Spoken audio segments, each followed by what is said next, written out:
Agora, na Rádio Cidade, Cidade Notícia. Cidade Notícia. O resumo dos fatos da última hora. Bom dia, Cidade Notícia está no ar. Foi prorrogada a data do pagamento do boleto bancário referente às inscrições para o concurso público de Caruaru, para a Autarquia de Urbanismo e Meio Ambiente de Caruaru e para o Instituto de Previdência dos Servidores Públicos de Caruaru. Quem já se inscreveu e ainda não efetuou o pagamento deve gerar um novo boleto com vencimento para o dia 8 de março no site do concurso. O valor é de R$ 97,00 para nível superior e de R$ 72,00 para nível médio. A aplicação das provas objetivas e dissertativas será no dia 2 de abril, no período da manhã para nível superior e no período da tarde para nível médio e técnico. Essa e outras notícias você confere no site cidade997.com.br. Uma nova edição do Cidade Notícia ao meio-dia. Bel Pereira, Rádio Cidade. Todo mundo ouve, todo mundo vê. Você ouviu Cidade Notícia. Cidade Notícia. O resumo dos fatos da última hora. Fala pessoal, eu sou a Bel Pereira, passando aqui para te fazer um convite de segunda a quinta, das 2 às 3 da tarde, para você curtir o Toca Todas comigo, Bel Pereira. A gente vai curtir muita música boa, música novas e antigas, eu conto com você. Hora certa. Apoio JCL Casa e Construção. Fácil de chegar, melhor para comprar. 12 minutos.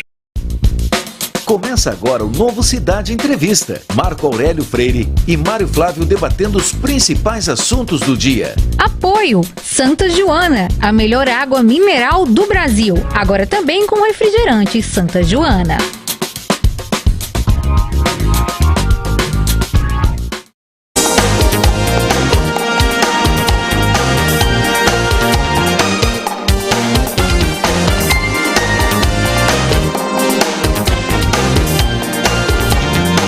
Horas 12 minutos na Rádio Cidade, 11 horas 12 minutos no Cidade Entrevista.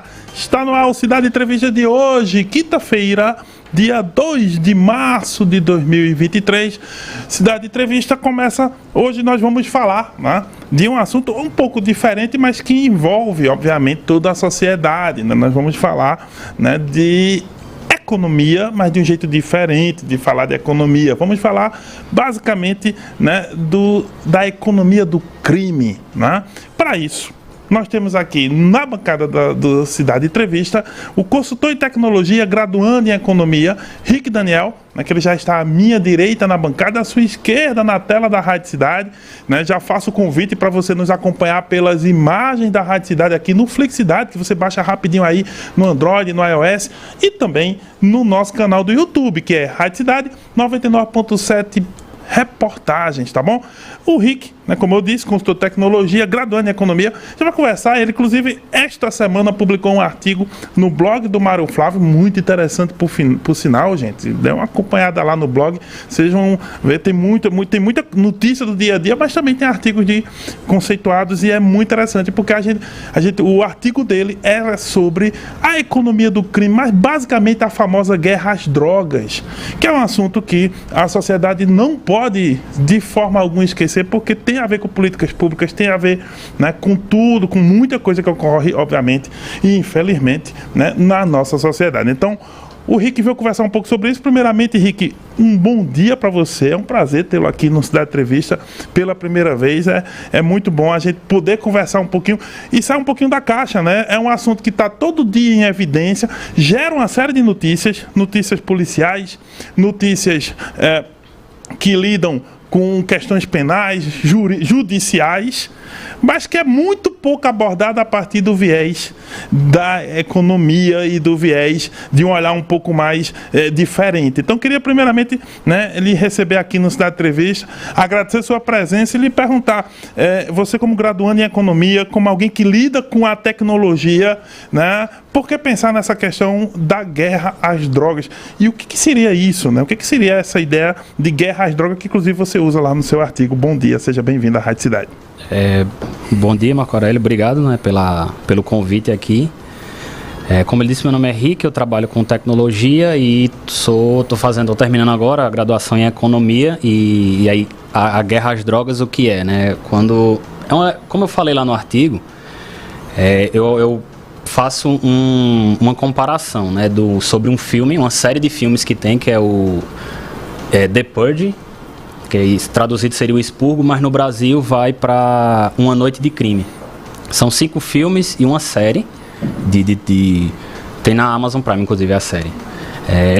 A série no final vai falar sobre violência em si, né, porque é durante 12 horas, em um único dia, todos os crimes são permitidos lá, inclusive homicídio. E aí as pessoas saem para se matar, se divertir, eles dizem isso, né? A gente vai extravasar e... Que é uma única vez no ano, né? Na ideia lá do filme. Exatamente. No resto do ano, repressão, todo mundo é cuidado tranquilo. Inclusive, o primeiro filme é engraçado porque passa em um bairro rico lá, tal, todo mundo se trata bem. Mas na noite do crime, os vizinhos querendo matar o outro vizinho e tal, é uma resenha, vamos dizer assim. Os filmes são bons, né?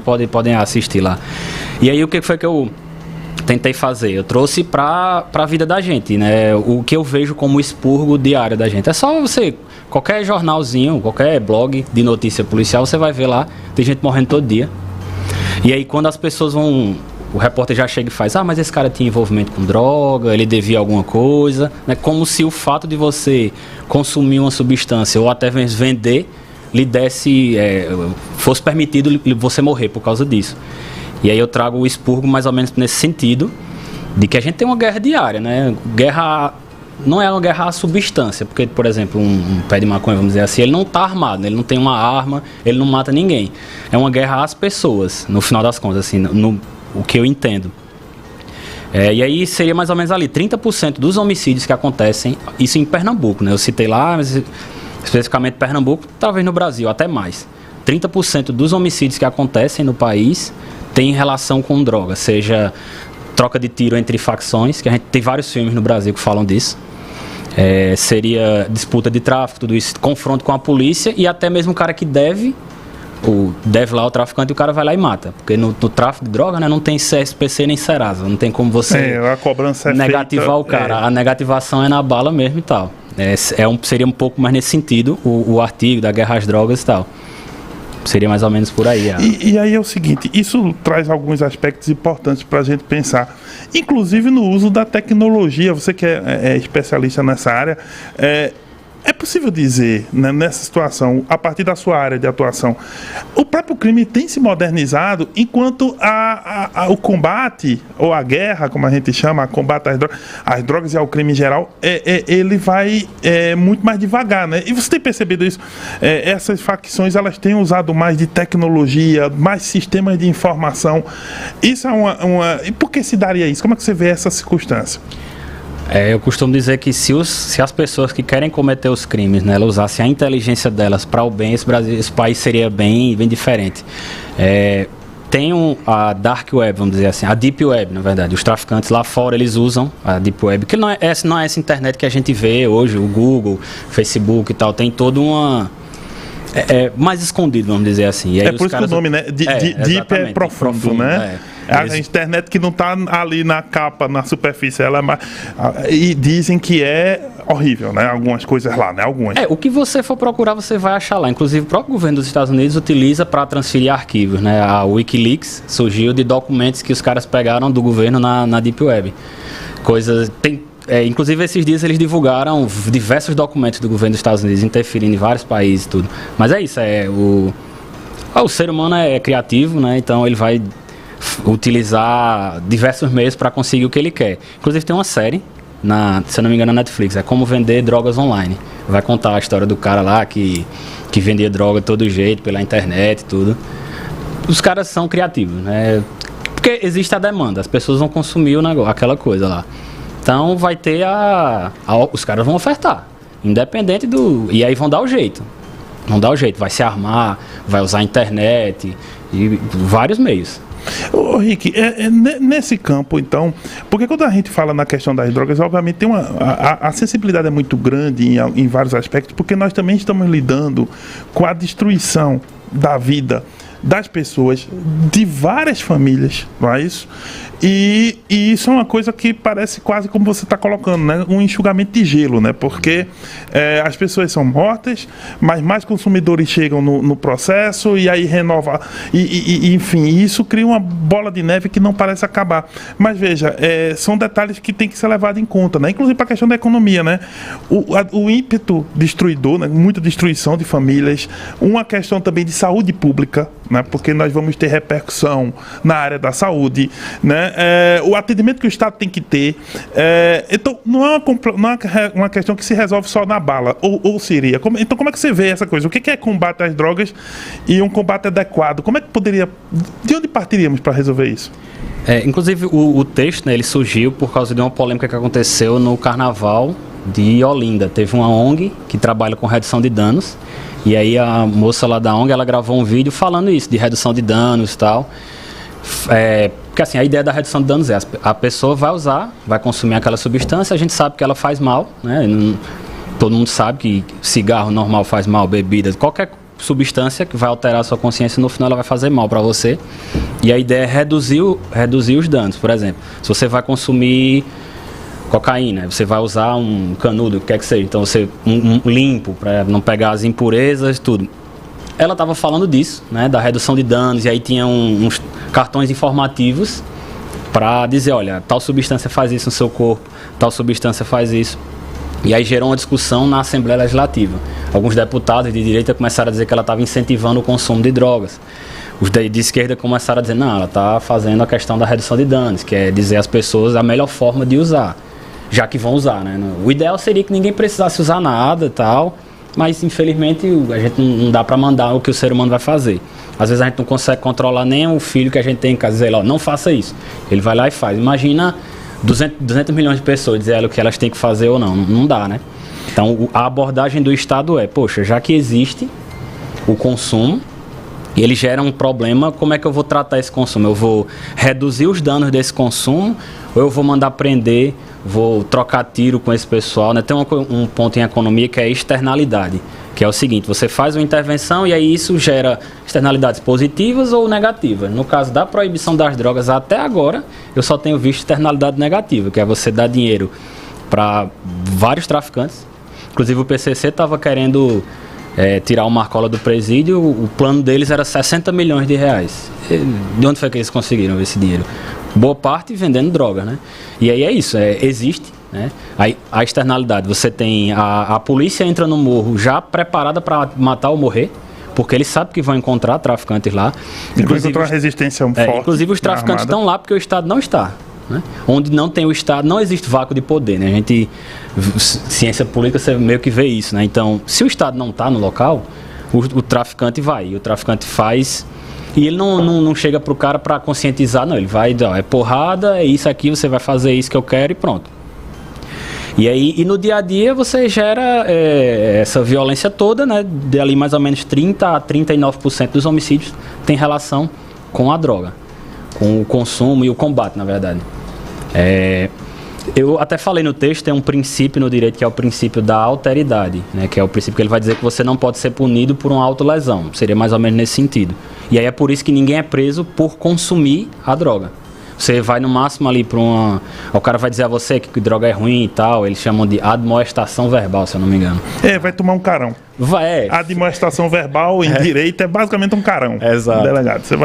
Que ele vai explicar, ó, para que você está fazendo isso com sua vida e tal. Só que ele não pode prendê-lo em si pelo consumo. Tanto que você vai prender a pessoa, né, Rick, quando tem gente que vai e diz, olha, tem quantidades grandes lá e diz é para consumo, aí pelo amor de Deus, né? Aí o sujeito já saiu do âmbito do consumo pessoal. No entanto, o consumo em si não é criminalizado. E aí é uma coisa que se você for pensar logicamente, não faz muito sentido. Tipo, se eu não vou punir a pessoa pelo consumo daquilo, por que eu vou punir alguém que vende algo que o consumo não é proibido? Tentaram fazer isso com as drogas, lá em com a bebida, nos Estados Unidos, em 1919, né? A lei seca. A famosa lei seca, né? Al Capone ficou conhecido por causa disso aí também.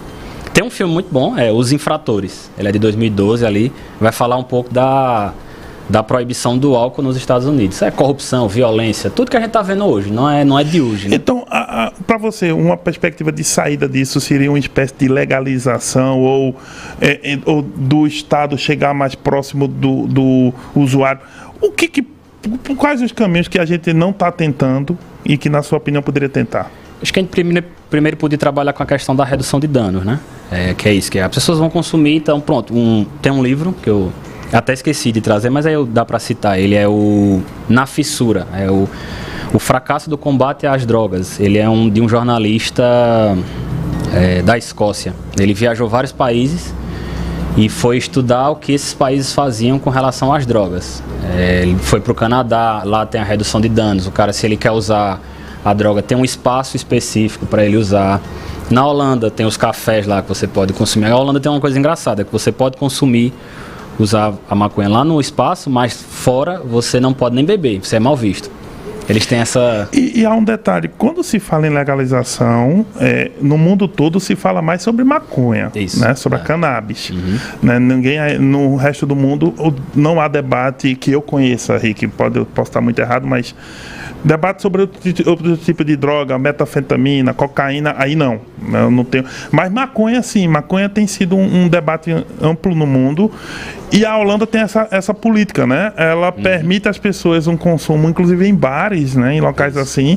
Só que a bebida alcoólica, por exemplo, você não pode andar na rua com uma cerveja na mão, não. Nossa. Mas dentro do bar, você pode consumir a cerveja e pode consumir lá uma quantidade lá máxima, né? De cannabis, né, de maconha, né? Então, mas veja, uma política como essa, num país como o nosso, onde você tem muita gente considera que a gente tem uma cultura permissiva, a gente tem uma cultura mais, né, mais quente, mais latina e, consequentemente, responde menos às leis. Isso não seria o caos? Essa é a reclamação não, o ponto de vista de muita gente. Olha, liberar num país como o Brasil é um desastre.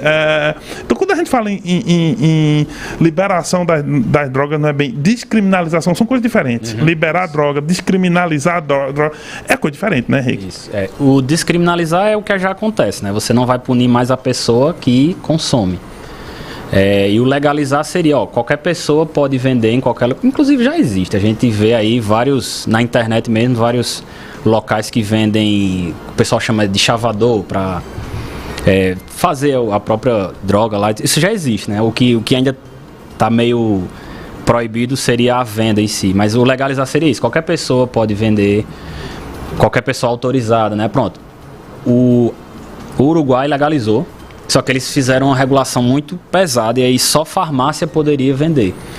Não tem farmácia em qualquer lugar, né? Então acabou tendo um problema que os traficantes estavam brigando com o outro lá, se matando, assim, nada que a gente já não tenha visto no Brasil, que é a disputa por ponto de tráfico. Mas aí a ideia seria, inicialmente você faz com a cannabis, que vamos dizer assim, dá menos problema. Qualquer interação humana vai dar problema. Tem duas pessoas, já é passível de ter um bocado de problema. Mas você começaria com a maconha, e aí ia fazendo, e liberaria para que várias pessoas com registro, tudo certinho, né, pudesse vender. Nos Estados Unidos fez isso, em alguns países, em alguns estados, no caso. Tem um estado, eu não lembro o nome agora, eles têm um limite de arrecadação. E aí o que aconteceu com a venda da maconha? Venderam tanto que o Estado passou desse limite de arrecadação e o Estado vai começar a devolver o dinheiro para as pessoas.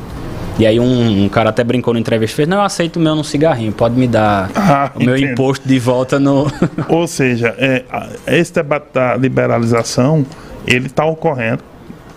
A Holanda, por exemplo, alguns estados, Estados Unidos, Califórnia, acredito, ali, né, tem vários estados lá que já estão discutindo isso seriamente. Tem a questão medicinal também da cannabis, né? Inclusive isso foi para o Congresso, né? A parte medicinal, pelo menos. Que ela pode virar remédio e ajudar a salvar várias doenças especificamente aí, né? Mas, voltando aqui para o Brasil, a gente teria... No Brasil tem toda uma questão da economia do crime, Rick. Queria conversar contigo o seguinte, porque... a redução de homicídios no Brasil que a gente tem visto nos últimos anos, muita gente acredita, e especialistas na área, acreditam parte dessa redução, não tudo, mas parte dessa redução ao fato de que algumas facções criminosas venceram a guerra ao tráfico, à guerra do tráfico, e nesse caso elas viraram um monopólio. Então você vê estados como São Paulo reduziram esse índice de homicídio, mas também alguns especialistas dizem, olha, porque não tem mais guerra. Exato. Estados que tem facção A contra facção B, eu não vou dizer o nome das facções, tá? Mas as pessoas sabem quais são as que eu estou falando, né? Então se facção A contra facção B, tem uma que é... quando tem briga, Rio de Janeiro tem muita guerra de facção, São Paulo não tem. Então o traficante ele não quer a morte, ele não quer, assim, para evitar que chame a atenção, né? Exato. Então reduz mas veja, isso não é uma forma bacana de fazer a redução. Como é que funciona como é que funciona essa economia do crime, no final das contas, que você estava analisando lá no artigo? Assim, movimenta muito dinheiro mesmo. Um artigo que eu vi é cerca de 40%, se eu não me engano, 40% da maconha que é produzida, que é consumida no Brasil, vem do Nordeste. Então você tem... E não paga imposto, não gera emprego fixo, nada, né? Você... Vez ou outra a Polícia Federal, a rodoviária vai lá, queima as plantações no polígono da maconha, no sertão, né? E assim, é um dinheiro grande que circula e ninguém tem controle, lavagem de dinheiro alimenta vários tipos de outros crimes, né? Então, assim, o Estado precisa fazer alguma coisa, não guerrear, né? Porque a gente tá 40 anos, no mínimo. 50 anos, vamos dizer assim, que foi quando Nixon disse que o inimigo número 1 da América era as drogas. Faz no mínimo 50 anos que a gente tá nessa briga, gastando recurso, policial matando e morrendo, gente que não tem nada a ver, levando bala perdida também. Inclusive, só uma curiosidade aqui, a gente teve a primeira guerra que aconteceu com relação às drogas, foi a guerra do ópio, entre China e Inglaterra. E aí não era para proibir o consumo, era porque a Inglaterra queria vender para a China. E aí eles brigaram para poder vender, eu quero vender meu ópio, o pessoal aí na China gosta bastante, aí os caras começaram uma guerra lá. Aí a Inglaterra venceu essa guerra. Guerra do ópio que gera um subproduto do ópio, a heroína, né? Que é uma droga altamente danosa, né? Como qualquer droga em geral, né? Olha só, o Gilvan Mendes, da Coab 1, ele diz o seguinte: bom dia, professor Marco Aurélio, bom dia ao nosso convidado, o Rico Daniel. Olha só o relato do Gilvan, gente. Eu perdi um sobrinho de 19 anos por conta das dívidas de drogas. Lá, né, a minha família perdeu nosso sobrinho.